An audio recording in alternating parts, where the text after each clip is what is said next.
మా అంకులు విజయవాడలో ఉంటారు. అండ్ ఇక్కడ కొంతమంది అంకుల్ నాన్నగారు బాగా క్లోజు. మనోజ్, నువ్వు ఎన్నో సంవత్సరాలు ఇంటి బయటగా ఉన్నావు, నీ సొంతంగా ఉన్నావు. మీ నాన్నగారు అమ్మగారు ఒకరే ఉన్నారు.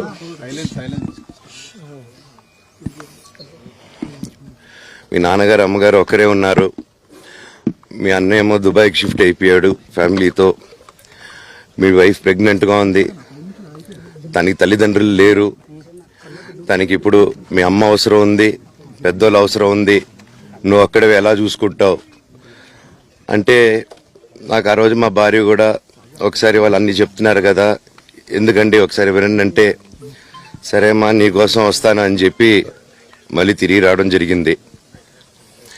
అండ్ నేను ఈరోజు నా గురించి ఆరోపణలు వేస్తున్నారంటే అది నేనేం చెప్పలేను. ఓన్లీ మీకు ఆధారాలు మాత్రమే చూపించగలుగుతాను. ఇప్పుడు వాళ్ళు చెప్పి నేను చెప్పి ఇది కరెక్ట్ కాదండి, నేను ఎప్పటి నుంచో కూర్చొని మాట్లాడదాం అంటున్నాను. పిల్లలకి లోకల్లో అక్కడ లోకల్లో ఉండేది ఎవరో కాదండి, మా బంధువులే అండి అందరూ. ఆ చుట్టుపక్కల గ్రామాలందరూ మా నానమ్మ ఊరు, మా అమ్మమ్మ ఊరు అందరూ మా వాళ్ళండి. వాళ్ళ పిల్లలు, మనవాళ్ళు, వాళ్ళ బంధువులు. సో వాళ్ళకి అన్యాయం, వాళ్ళు నాకు వాళ్ళ అర్జీలు పెట్టుకున్నారు, వాళ్ళ లెటర్లు పంపించారు, వాళ్ళన్నీ చేశారు. నేను వాళ్ళకి సపోర్ట్గా మద్దతుగా నిలబడి ఏమైంది నేను అడిగేసరికి వినయ్ అతనికి ఫోన్ చేశాను, మెసేజ్లు పెట్టాను. సార్ వాట్ ఈస్ హ్యాపెనింగ్, నేను కావాలంటే కాలు మీద కూడా పడతానండి, ఈ ఇష్యూ క్లియర్ చేయండి, మాట్లాడుకుందాం అంటే చాలా దురుసుగా రిప్లైలు పెట్టారు. నేను ప్రతిదీ ఈరోజు సాయంత్రం 5:30కి ప్రెస్ మీట్ పెట్టి ఇన్నాళ్ళు ఆగానండి, ఇంకా ఆగలేను. ఈరోజు ఈవినింగ్ ప్రతిదీ చెప్పేస్తాను.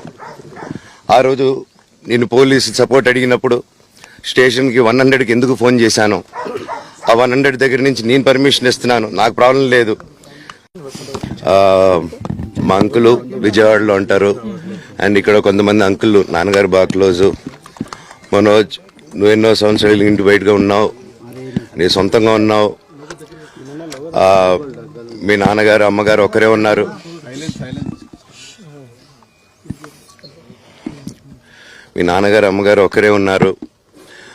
మీ అన్నయ్య ఏమో దుబాయ్కి షిఫ్ట్ అయిపోయాడు ఫ్యామిలీతో. మీ వైఫ్ ప్రెగ్నెంట్గా ఉంది. తనకి తల్లిదండ్రులు లేరు. తనకి ఇప్పుడు మీ అమ్మ అవసరం ఉంది, పెద్దోళ్ళు అవసరం ఉంది.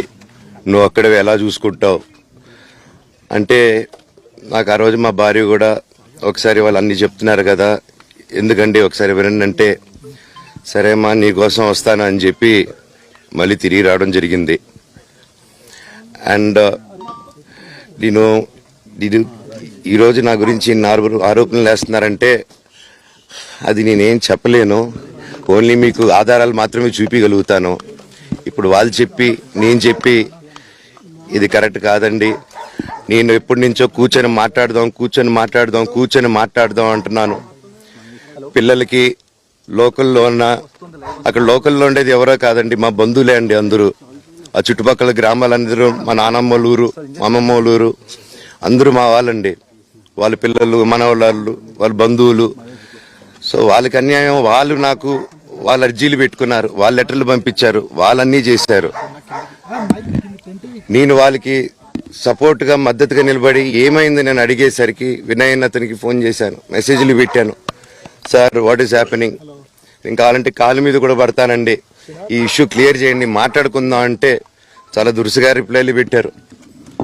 నేను ప్రతిదీ ఈరోజు సాయంత్రం 5:30కి ప్రెస్ మీట్ పెట్టి ఇన్నాళ్ళు ఆగానండి, ఇంకా ఆగలేను. ఈరోజు ఈవినింగ్ ప్రతిదీ చెప్పేస్తాను.